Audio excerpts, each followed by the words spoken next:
Sou engenheira civil e o que vou contar aconteceu há alguns anos aqui no Peru, em um hospital abandonado na periferia de uma grande cidade. Por questões de trabalho não posso dizer exatamente qual, mas era um hospital pequeno, quase anônimo, que já estava fechado há vários anos. Fomos contratados para avaliar a solidez da estrutura e verificar se ainda havia algo aproveitável no edifício. Éramos 3 pessoas no total: José Manuel, Ernesto e eu. Todos tínhamos tarefas específicas ali dentro. Eles cuidariam de revisar certas instalações, enquanto eu ficaria responsável pela parte estrutural, como colunas, paredes de carga e qualquer detalhe que comprometesse a estabilidade do prédio. Antes de entrarmos, as autoridades que nos deram acesso foram muito claras. O hospital estava completamente vazio. Segundo elas, já haviam revisado o local várias vezes e não havia moradores de rua, nem usuários de drogas, nem ninguém vivendo lá dentro. Isso me tranquilizou um pouco, porque embora eu esteja acostumada a entrar em prédios antigos, nunca me agrada a ideia de encontrar alguém agressivo num lugar assim. Chegamos ao hospital entre 3 e 4 da tarde. O sol ainda estava alto, mas já começava a descer. Entramos juntos pela planta baixa, revisando colunas principais, rachaduras visíveis e áreas úmidas. O lugar estava sujo, com cabos soltos, vidros quebrados e papéis médicos amarelados espalhados pelo chão. Mas, no geral, a estrutura estava surpreendentemente aceitável para tantos anos de abandono. Com o tempo, cada um foi se concentrando no próprio serviço. José Manuel desceu ao subsolo para revisar a área das máquinas, e Ernesto ficou no primeiro andar tomando notas e fazendo medições. Já eu continuei andar por andar, examinando cada parede e cada coluna, guiada pelos planos que havia recebido. Não estava atenta ao relógio, mas acredito que 1 ou 2 horas depois subi ao 3º andar. Até então não havia reencontrado José Manuel ou Ernesto, mas queria terminar antes que escurecesse. Não percebi exatamente quando a noite chegou. A luz que entrava pelas janelas do 3º piso era forte, alaranjada, esticando sombras compridas pelo corredor. Ainda assim, dava para ver bem o chão rachado, as paredes e as portas dos quartos, muitos ainda com placas velhas penduradas ao lado. Como o resto do hospital, o lugar era extremamente silencioso. Só se ouvia o eco dos meus passos e o som distante dos carros na rua. Nada mais. Eu caminhava por um corredor comprido, marcando algumas colunas nas minhas anotações, quando ouvi algo que congelou meu sangue. Ouvi um choro. Era distante, mas muito claro, e ainda hoje consigo lembrar desse som com nitidez. Era o choro de um bebê. No início parei achando que tinha imaginado. Fiquei imóvel, tentando entender, e o som veio de novo. Era um choro abafado, como se viesse de um quarto fechado no fim do corredor, a vários metros de onde eu estava. Acho que não preciso dizer que aquilo não fazia sentido. O edifício estava fechado havia anos, sem pacientes, sem camas e sem ninguém. Mas eu estava ouvindo o choro de um bebê. Tenho filhos, e assim que reconheci o som, senti aquele instinto protetor que não dá para explicar. Não pensei em fantasmas nem nada sobrenatural. A primeira ideia que me veio foi que alguém havia entrado ali com um bebê e o abandonado. Vários cenários horríveis passaram pela minha cabeça, e sem hesitar segui o som. Comecei a caminhar rápido pelo corredor. O choro vinha aos soluços. Chorava, parava e voltava. Fui abrindo portas e olhando pelos vãos. Os quartos estavam vazios, sem camas, sem cadeiras, apenas com manchas de umidade nas paredes. Mas eu insistia, olhando cada canto, achando que talvez o bebê estivesse enrolado em algo ou deixado num canto. Cheguei a uma área onde o choro parecia vir de muito perto, talvez do outro lado de uma parede. Olhei ao redor, abri mais algumas portas e nada. Nenhum bebê, nenhuma pessoa, nenhum celular tocando e nada que justificasse o som. Nesse momento, meu telefone vibrou. Era José Manuel, perguntando se eu ainda estava dentro do prédio e se não tinha terminado. Me aproximei de uma janela e os vi lá embaixo, ele e Ernesto, parados na entrada do hospital, me acenando para descer. Era impossível que estivessem me pregando uma peça, porque eu os estava vendo com os próprios olhos do lado de fora. E mesmo assim, eu continuava ouvindo o choro claro na minha cabeça. Disse a eles que estava terminando algo e desliguei. Ainda fiquei uns 10 minutos rodando naquela área, procurando em cada canto. Mas o choro não voltou. Simplesmente havia parado. Tentei manter a calma e revisar mentalmente o que tinha ouvido, procurando uma explicação lógica. Não encontrei nenhuma. Foi então que percebi onde eu estava. Bem ao meu lado, em cima de uma porta dupla pela qual eu já havia passado, havia uma placa de plástico retangular, suja, mas ainda legível. Um dos meus filhos esteve numa dessas unidades após um parto complicado, então sabia muito bem o que significava aquele acrônimo assustador. Unidade de Cuidados Intensivos Neonatais. Na hora, minhas pernas tremeram. Nunca tinha vivido algo assim em um edifício. Não vi sombras, ninguém apareceu e nenhuma luz piscou. Foi só aquele choro insistente dentro de um hospital vazio, exatamente ao lado da antiga unidade intensiva. O som não foi diminuindo, simplesmente parou. Fiquei ali parada, esperando que voltasse, mas nada, apenas o vento entrando pelas janelas. Decidi que já era suficiente. Guardei minhas coisas com as mãos tremendo e desci quase tropeçando. Quando saí, José Manuel e Ernesto viram minha expressão e se alarmaram. Perguntaram o que tinha acontecido e por que eu estava tão pálida. Contei sobre o choro, a placa e o fato de tê-los visto lá embaixo enquanto escutava o som dentro do prédio. Somos todos profissionais, adultos, e não inventaríamos histórias e nem faríamos brincadeiras desse tipo. Mas mesmo assim, eles não acreditaram totalmente. Riram um pouco, minimizaram a situação. José disse que eu devia estar impressionada por estar sozinha num hospital abandonado. Sugeriu que poderia ser o vento ou algum animal. Ele até comentou ter ouvido algo estranho no subsolo, mas não sei se disse isso para me acalmar ou porque realmente ouviu algo. Ernesto afirmou que talvez fosse algum vizinho com a televisão alta. Agradeço o esforço deles, mas eu sei o que escutei. O choro era nítido e vinha de dentro do edifício. Não parecia televisão, não parecia gato e não parecia nada comum.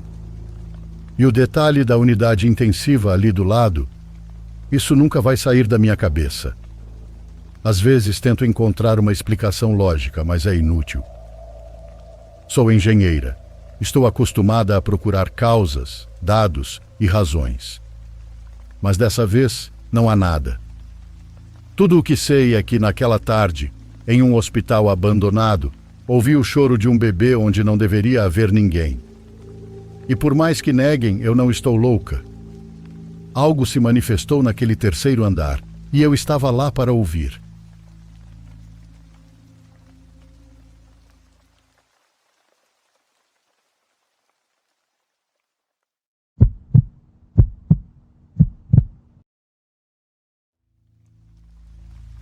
Boa noite, pessoal.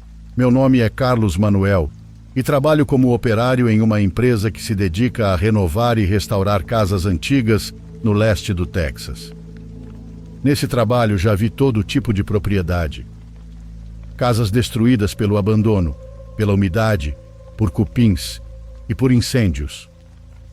Mas há uma em particular que nunca saiu da minha memória, não apenas pelo estado deplorável em que se encontrava, mas principalmente pela sensação que se tinha dentro dela, enquanto trabalhávamos ali.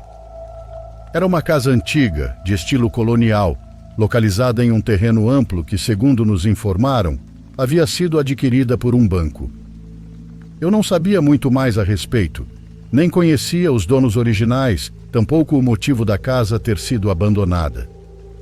Só cheguei quando ela já estava sob posse do banco. E nossa empresa havia sido contratada para realizar a limpeza e dar os primeiros passos da restauração. Quando chegamos pela primeira vez, o lugar estava em péssimas condições, assim como o terreno ao redor. Portas e janelas estavam quebradas, havia pichações em algumas paredes externas, e o jardim já era praticamente só mato. Por dentro, a situação não era muito melhor. O telhado tinha infiltrações, havia umidade em vários muros e sinais claros de vandalismo em todos os cômodos. Ainda assim, algo chamava a atenção.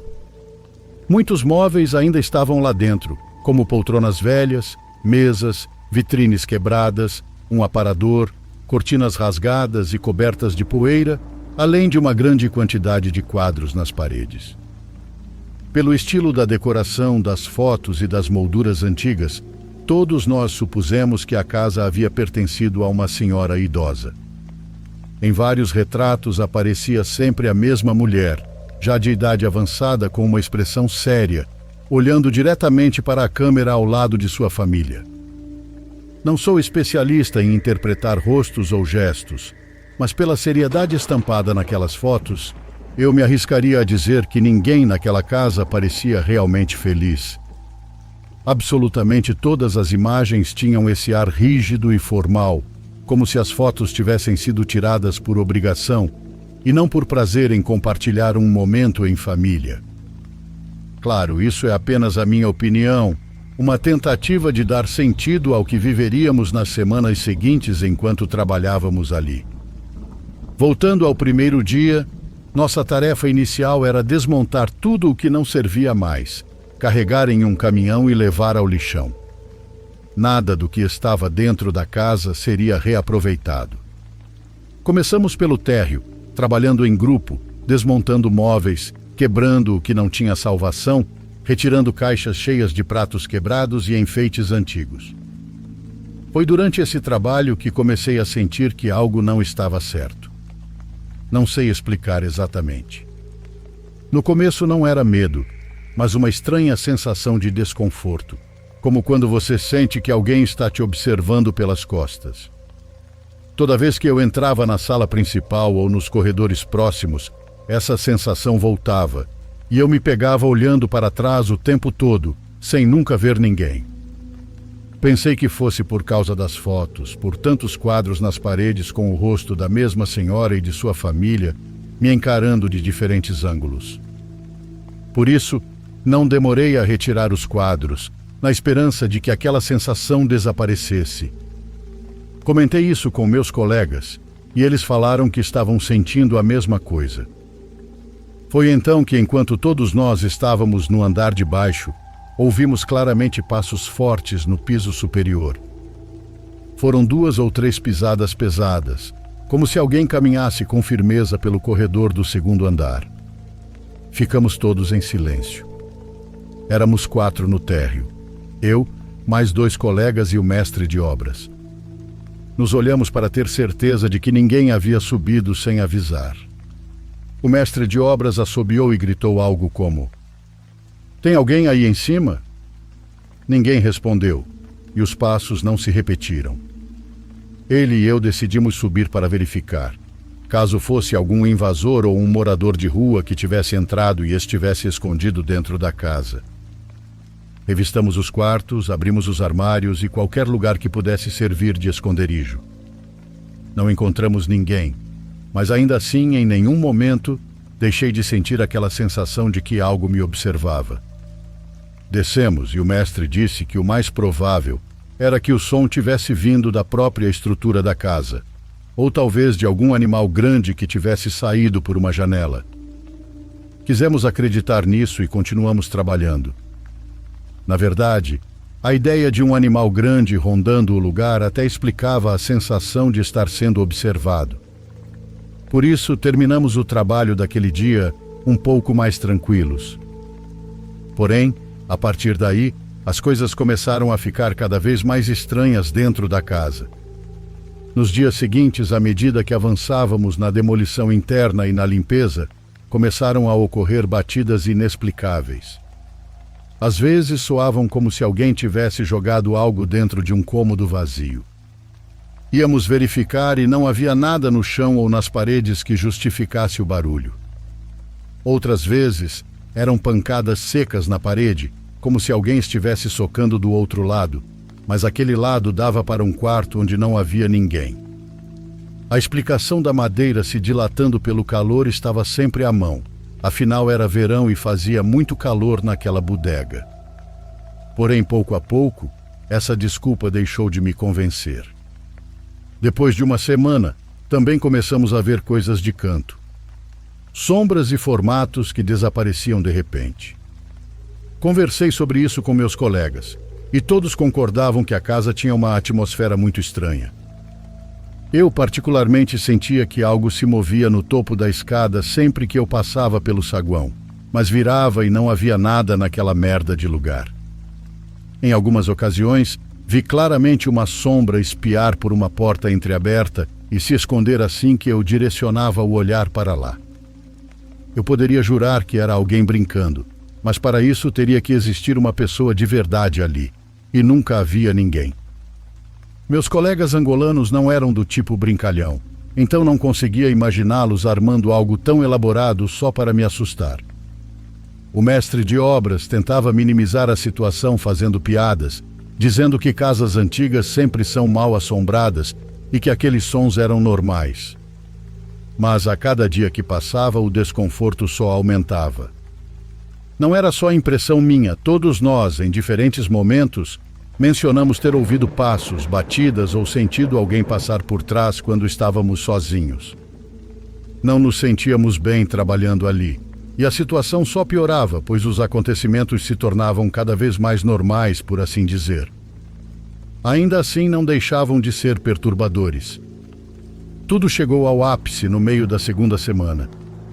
Acho que era uma quarta ou quinta-feira. Estávamos trabalhando no andar de cima quando aconteceu. Meus colegas desceram até o caminhão por um momento para organizar algumas coisas e conversar com o mestre de obras sobre a próxima carga que seria retirada. Eu fiquei no piso superior, terminando de juntar pedaços de madeira e gesso no corredor que dava acesso aos quartos principais. O ambiente estava extremamente silencioso. Dava para ouvir apenas um pouco de barulho vindo de fora, mas dentro da casa reinava aquele tipo de silêncio profundo que permite ouvir até a própria respiração.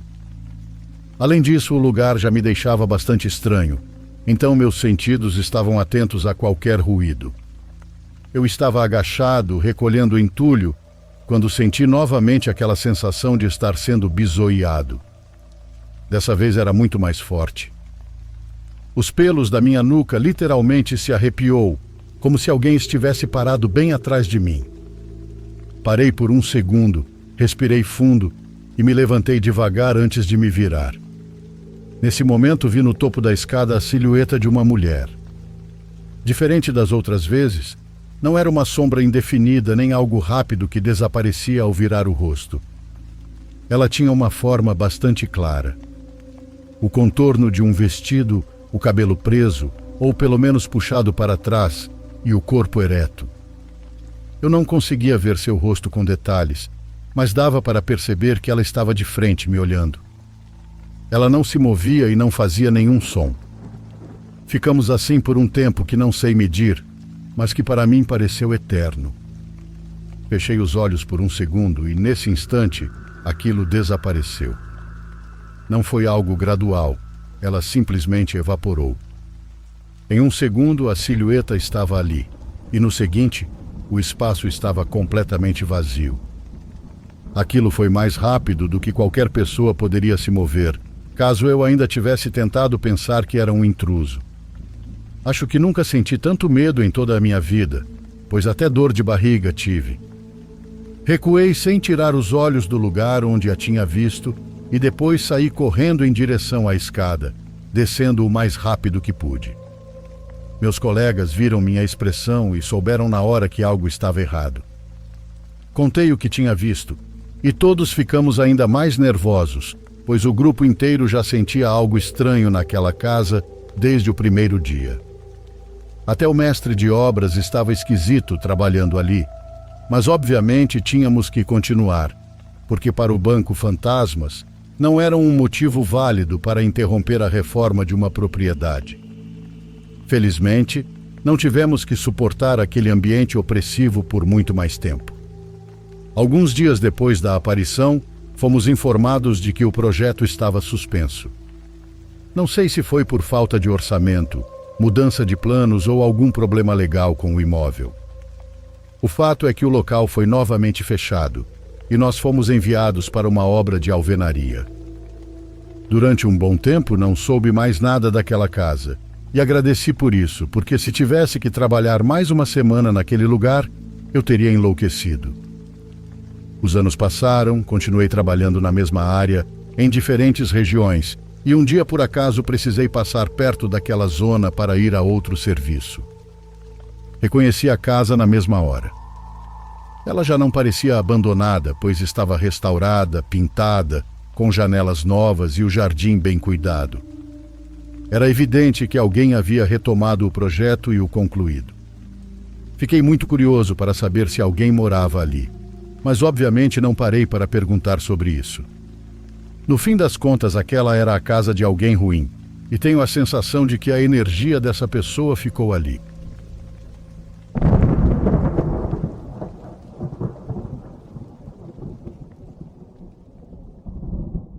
Por favor, curta e se inscreva se você estiver gostando.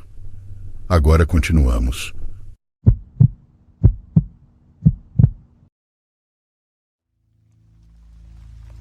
Desde que eu conheci a neve, amo o som dela caindo. É meio parecido com observar um relâmpago ou ver uma estrela cadente. São aquelas coisas únicas sobre as quais você não tem controle e que não acontecem sempre, mas quando acontecem são um verdadeiro presente. Eu não sou exatamente do tipo aventureiro que gosta de trilhas, mas quando está nevando, simplesmente não consigo me conter. Todo mundo tem aquelas vontades irresistíveis. Isso aconteceu em uma dessas noites de neve. Eu moro em uma região bem arborizada. Não é exatamente dentro da floresta, mas fica perto o suficiente. Se eu quisesse acessar uma floresta densa e extensa, bastaria dirigir alguns minutos. No dia seguinte eu não tinha nenhuma obrigação importante, então devia ser sexta ou sábado. Provavelmente sábado, porque lembro de estar levemente de ressaca por ter saído na noite anterior. O curioso é que não estava previsto que nevasse naquela noite, e eu lembro disso com clareza porque tenho o hábito de checar obsessivamente a previsão do tempo durante o inverno. Eu estava sentado no meu quarto, lendo um livro, quando a neve simplesmente começou a cair, como se alguém tivesse acionado um interruptor. Nem percebi de imediato, mas quando me dei conta do que estava acontecendo, já havia uma quantidade considerável de neve no chão. Sem pensar muito, eu soube instantaneamente o que queria fazer: sair para caminhar na neve. E foi exatamente isso que fiz. O local para onde dirigi é bastante isolado na maior parte do tempo. É uma trilha de caminhada local que geralmente não recebe muito movimento. Saí do carro, admirei a neve caindo por alguns segundos e comecei a caminhar. Eu não tinha um plano definido em mente. Meu único objetivo era entrar mais fundo na mata para poder apreciar melhor a neve. Depois de cerca de 20 minutos andando, fiquei satisfeito com a distância que havia percorrido. Então, no exato momento em que parei para apreciar a neve, ouvi algo. Algo que definitivamente não pertencia àquele lugar. Era a voz de uma criança. Levei alguns segundos para processar o que tinha ouvido. Quando comecei a me convencer de que minha mente estava me pregando uma peça, ouvi novamente o som de um garotinho gritando: "Oi!" Eu sei que isso pode parecer inofensivo, mas naquele momento foi extremamente assustador. Era literalmente a última coisa que eu esperava ouvir ali, completamente sozinho naquela floresta. Outro detalhe perturbador era que eu não conseguia identificar exatamente de onde a voz vinha. Parecia que podia ter vindo de várias direções diferentes, se é que isso faz sentido. Virei a cabeça rapidamente, mas não havia ninguém ali. Virei a cabeça rapidamente, mas não havia ninguém ali. Continuei olhando ao redor, de forma desesperada, mas não vi ninguém. Quando eu estava prestes a voltar para o carro, ouvi a voz novamente. Era definitivamente a voz de um menino, só que dessa vez ele disse: "Aqui em cima, bobo." Sem sequer processar o quão perturbador aquilo era, olhei instintivamente para cima. E foi então que o vi. Havia um garoto que parecia ter cerca de 9 anos, sentado em um galho de uma árvore não muito distante. Era a coisa mais bizarra que eu já tinha visto. O menino estava claramente bem agasalhado para o frio, mas como ele havia conseguido subir naquela árvore, eu não fazia a menor ideia. O galho mais baixo ficava a pelo menos 6 metros do chão. Estranhamente, vê-lo ali me acalmou um pouco. Era como se eu estivesse mais assustado por não saber onde ele estava do que pelo fato de ele estar ali. Caminhei até a árvore em que ele estava sentado, mantendo os olhos nele o tempo todo. Ele sorria com um sorriso muito largo, que me lembrava a expressão de alguém que ainda não aprendeu a sorrir direito. Mas minha sensação de segurança começou a desaparecer quanto mais eu observava ao redor. Para começar, não havia uma única pegada ao redor da árvore em que ele estava, o que significava que ele tinha subido ali antes de começar a nevar. Isso queria dizer que ele estava sentado naquela árvore havia pelo menos 40 minutos, isso sem contar o fato de que ele havia conseguido subir nela em primeiro lugar. Como eu disse, teria sido extremamente difícil fazer aquilo, mesmo com experiência em escalada. A árvore era perfeitamente reta. Ele teria que ter se arrastado cerca de 6 metros para cima. Ele acenou para mim e eu não perdi tempo. Perguntei como ele tinha conseguido subir ali e ele respondeu que era um segredo. Então voltou a exibir aquele sorriso horrível. Eu não sabia o que fazer. Aquele garoto claramente não deveria estar ali e senti que precisava fazer alguma coisa. Mas o quê? Tentar escalar a árvore para tirá-lo de lá? Antes que eu pudesse pensar em algo para dizer, ele se levantou em pé no galho onde estava sentado e disse: "Olha isso." Sem qualquer aviso, ele se inclinou para trás e caiu. Ele caiu de uma altura que devia ser de pelo menos 9 metros.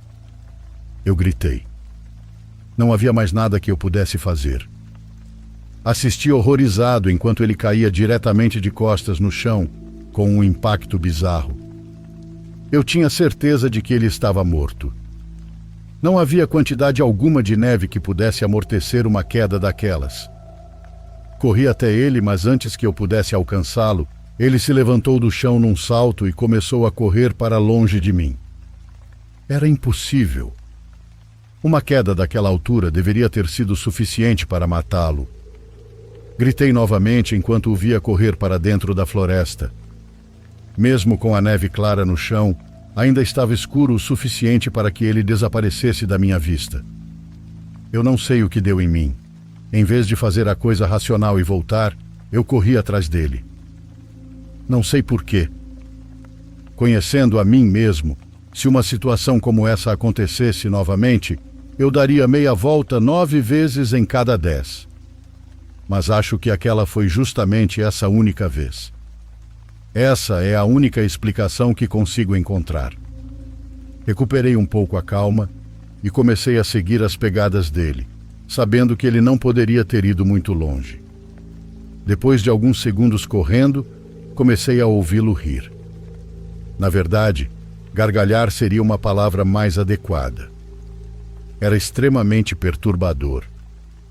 Parecia que ele estava brincando comigo, como se fosse um jogo, enquanto eu estava ali morrendo de medo. As pegadas passaram por uma árvore próxima, e quando corri por ela, senti algo se agarrar às minhas costas. Antes que eu pudesse reagir, caí no chão, e aquele garoto estava em cima de mim arranhando meu pescoço e meus ombros. Comecei a gritar e a agarrá-lo às cegas, mas ele não soltava. Ele também começou a gritar, e eu senti meu sangue começar a escorrer pelo corpo. Ele estava rasgando meu pescoço com as unhas, e eu pensei que ele fosse me cegar. Consegui me levantar e, com toda a força que tinha, o arremessei por cima do ombro. Ele caiu no chão se levantou imediatamente e correu ainda mais fundo na floresta, continuando a rir. Dessa vez eu não o segui. Se não fossem os cortes no meu pescoço e o sangue nas minhas mãos, talvez eu tivesse ficado ali parado para sempre. Os cortes não pareciam tão profundos, mas havia uma quantidade assustadora de sangue. Eu não estava usando cachecol, então tirei meu gorro e o enrolei firmemente em volta do pescoço. Minhas mãos tremiam, estavam encharcadas do meu próprio sangue e eu estava tendo um ataque de pânico. Os 20 minutos seguintes são bem confusos na minha memória, provavelmente porque eu estava aterrorizado e havia perdido muito sangue. A próxima coisa de que me lembro é de estar na parte de trás de uma ambulância. Depois disso, lembro de conversar com alguns policiais sobre o que havia acontecido. Recebi o atendimento médico necessário e fui solicitado a contar minha história umas 10 vezes. Na época, eu não entendia o que havia de tão inacreditável nela. Só depois fiquei sabendo que, enquanto eu estava no hospital, a polícia havia revistado a área e não encontrado absolutamente nada. O pior é que eles supostamente seguiram minhas pegadas e encontraram apenas um único rastro, o meu. Lembro de ficar emocionalmente destruído quando soube disso. Fiquei furioso ao pensar que eles não tinham vasculhado a floresta direito, mas por que eles mentiriam? Quando finalmente recebi alta do hospital e terminei de falar com os policiais, eu não tinha energia para fazer nada além de dormir. Não consigo lembrar se isso foi no dia seguinte ou 2 dias depois. Como eu disse, as coisas ficaram meio nebulosas. Mas eventualmente voltei àquela trilha. Havia nevado bastante desde então não foi surpresa descobrir que minhas pegadas tinham sido cobertas pela neve. Revirei a floresta inteira, levando horas, mas não havia qualquer sinal de que alguém tivesse estado ali. Isso continua sendo uma das coisas mais assustadoras que já aconteceram comigo, ou com qualquer pessoa que eu conheça pessoalmente.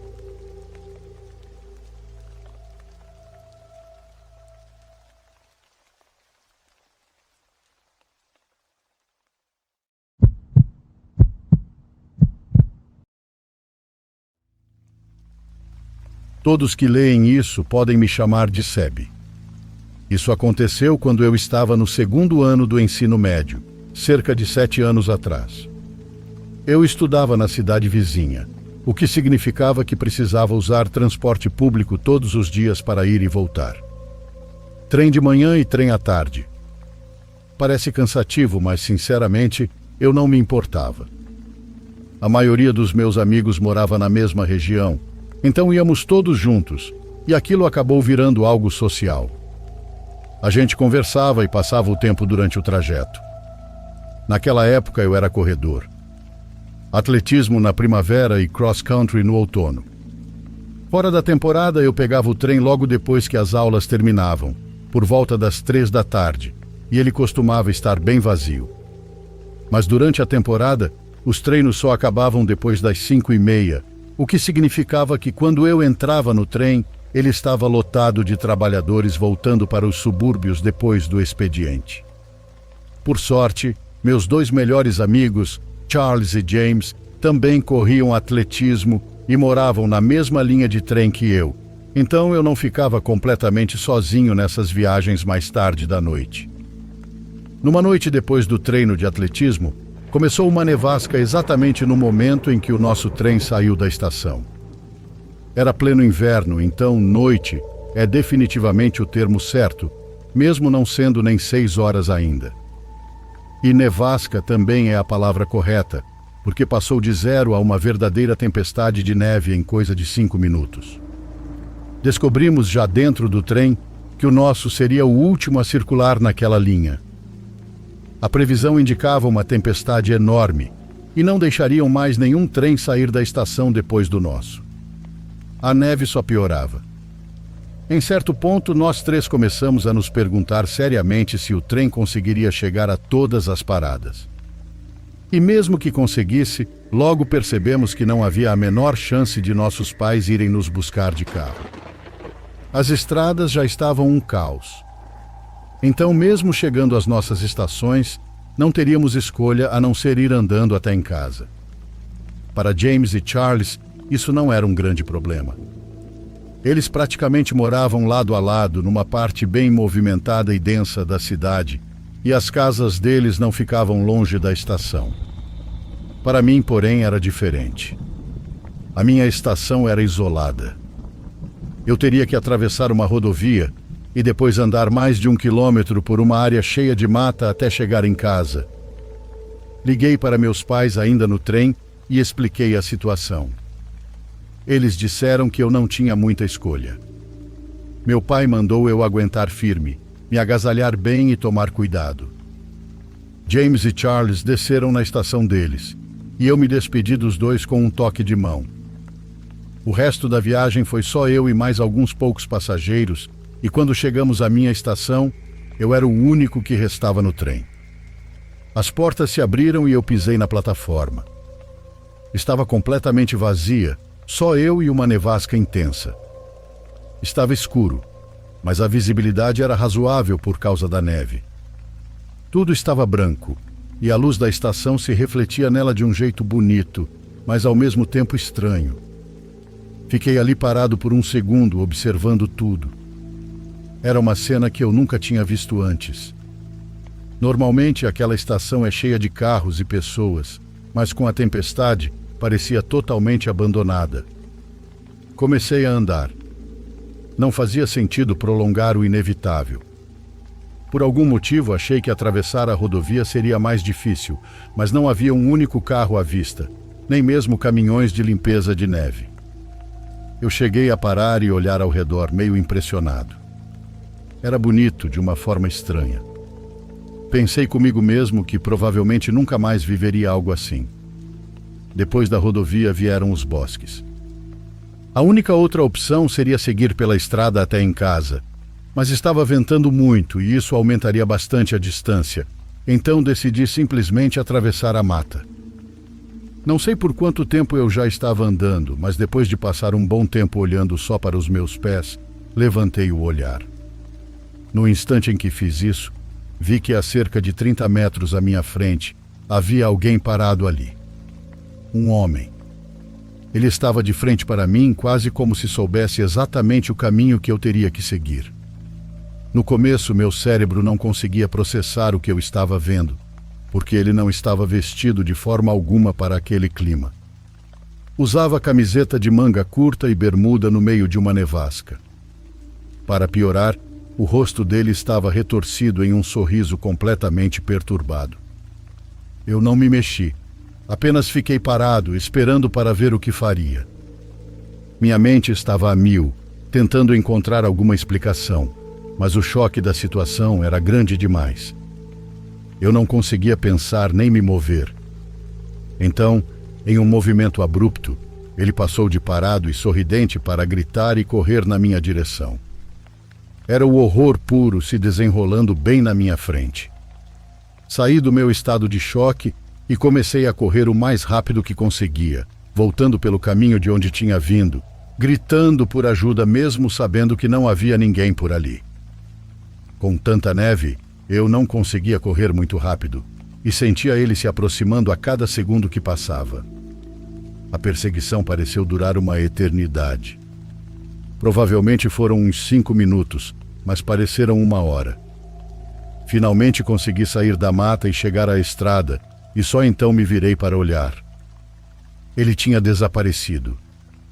No entanto, isso não me deixou melhor. Eu me sentia fisicamente enjoado. Segui pela estrada até em casa, e o tempo todo eu pensava nas minhas pegadas e em como eram literalmente as únicas marcas na neve. Se aquele cara quisesse me seguir até em casa, seria a coisa mais fácil do mundo. Quando finalmente cheguei, meus pais ficaram aliviados. Isso durou até eu contar o que tinha acontecido na mata. Meu pai quis sair para procurar o homem, mas minha mãe não deixou. Várias horas se passaram sem que nada acontecesse. Eventualmente, meus pais foram dormir. Eu fingi que estava tudo bem, mas por dentro estava em pânico. Eu não conseguia tirar da cabeça o sorriso perturbado dele, e a forma como ele gritava era tão antinatural, e quanto mais eu pensava, mais absurda toda a situação parecia. Ele estava usando mangas curtas, então como não tinha morrido congelado lá fora. Eu estava enlouquecendo, então me forcei a parar de pensar nisso e tentar dormir. Mas é claro que não consegui. Era como aqueles 30 segundos de choque depois de acordar de um pesadelo, só que em vez de 30 segundos durou várias horas. Essa é a melhor forma de descrever como eu me sentia. Em certo momento ouvi um galho de árvore bater na janela do meu quarto, o que me fez pular da cama. Fui até a janela para ver se conseguia afastá-lo. Puxei a cortina e literalmente caí no chão gritando. Era ele, o mesmo homem de antes. Ele estava ali a poucos centímetros da minha janela e agora eu conseguia vê-lo claramente. A pele dele estava roxa, como se estivesse morrendo de frio. Ele era careca e tinha uma barba grisalha rala. Meu pai entrou correndo no quarto e ainda conseguiu ver aquele cara pela janela antes que ele fugisse. Meu pai tentou sair correndo para a neve, mas minha mãe o impediu e o convenceu a ligar para a polícia, o que ele fez. Com toda a neve no chão, a polícia demorou uma eternidade para chegar à nossa casa. Quando chegaram, o homem já tinha desaparecido havia muito tempo. Meu pai não se conformou. A polícia poderia facilmente ter seguido as pegadas dele na neve, o que era exatamente o que eu esperava que fizessem. Mas quando os policiais perceberam que as marcas levavam para a mata atrás da nossa casa, disseram que não podiam simplesmente sair andando pelo bosque no meio da noite. Meu pai ficou furioso e quase partiu para a agressão. No fim, os policiais simplesmente foram embora sem fazer absolutamente nada. Nunca deu em nada. Até hoje não sei o que aconteceu com ele. Talvez tenha congelado até a morte em algum lugar atrás da minha casa, mas por semanas depois disso, eu tive medo de ficar dentro da minha própria casa. Eu ainda não faço a menor ideia de como explicar o que aconteceu.